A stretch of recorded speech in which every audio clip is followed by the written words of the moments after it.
Bonjour les enfants, j'espère que vous avez passé une bonne semaine grâce à Dieu et aujourd'hui j'ai quelque chose de spécial pour vous. Tu viens de recevoir une super bonne nouvelle, une invitation à une super fête où c'est certain, chacun y trouvera ce qui lui plaît. De la danse, de la musique, du sport, des activités manuelles, de l'éveil culturel, un super goûter et des surprises. Super cette fête! J'en suis certaine, ton premier réflexe sera de partager cette nouvelle avec tes amis afin que eux aussi participent à cette superbe fiesta. Vous pourriez en profiter ensemble. Tu pourrais même crier sur les toits cette nouvelle tellement tu es content. Et tu as bien raison. Car plus on est nombreux et plus la fête est sympa. Malheureusement, cette fabuleuse fête, elle devra attendre à cause de la situation sanitaire actuelle, le confinement, les gestes barrières. Bon, on la garde sous le coude, elle aura lieu, mais bon, pas tout de suite. Mais j'y pense. Bien trop souvent, on oublie de partager la bonne nouvelle de Jésus. Ou alors, on est un peu timide, ou gêné, ou on n'ose pas. Jésus, lui, il nous offre l'invitation suprême à la vie, la vraie. Cette nouvelle, il faut absolument la partager à tes amis, comme celle dont je parlais au début.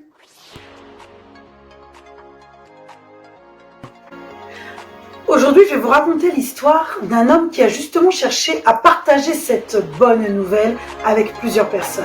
Et vous allez voir, vous allez être surpris.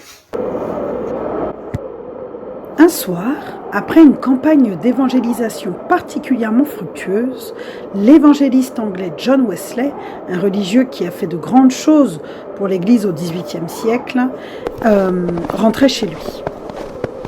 Mais il fut agressé par un voleur qui lui prit tout ce qu'il avait. Ce n'était d'ailleurs pas grand-chose, un peu d'argent et quelques tracts chrétiens. Comme le bandit s'en allait, Wesley lui cria « Stop ! J'ai quelque chose de plus à vous donner. » Surpris, le voleur s'arrêta. « Mon ami, continua Wesley, peut-être qu'un jour vous regretterez la vie que vous menez. Alors souvenez-vous de cette parole. Le sang de Jésus-Christ nous purifie de tout péché. » Le voleur s'enfuit et Wesley pria le Seigneur pour son agresseur. Bien des années plus tard, Wesley prêchait à une nombreuse assistance. À la fin du service, un des auditeurs vint lui parler. Quelle surprise pour Wesley d'apprendre que son interlocuteur, maintenant un croyant, n'était autre que celui qui l'avait volé quelques années auparavant. « Je vous dois tout, » lui dit l'ancien voleur. « Oh non, » lui dit Wesley, « c'est à Dieu que vous devez tout. » John Wesley avait vraiment donné quelque chose à ce voleur cette nuit-là, il y a quelques années. Il lui avait ouvert une porte d'espérance. Il lui avait annoncé la bonne nouvelle. Il lui avait donné l'invitation. Que nous apprend cette histoire ? Cette histoire nous montre que nous devons témoigner de la bonne nouvelle de Jésus. Nous devons témoigner de notre foi à toutes les personnes que nous rencontrons. Il n'y a pas de bonnes ou de mauvaises personnes.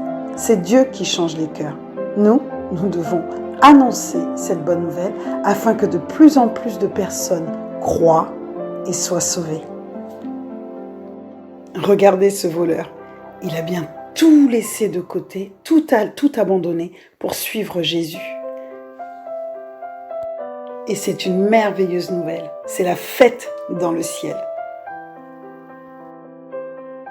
Il y a toujours dans la Bible un verset, ou plusieurs, qui confirme ces vérités.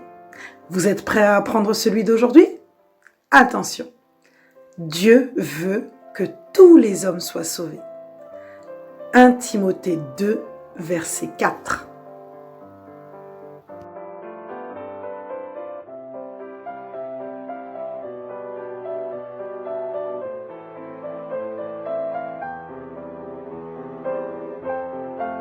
Alors, vous avez réussi à compléter les trous ? Bravo, bravo si vous avez réussi. Si vous n'avez pas réussi, ne vous inquiétez pas, vous avez encore tout le temps pour l'apprendre. Dieu veut que tous les hommes soient sauvés. 1 Timothée 2, verset 4.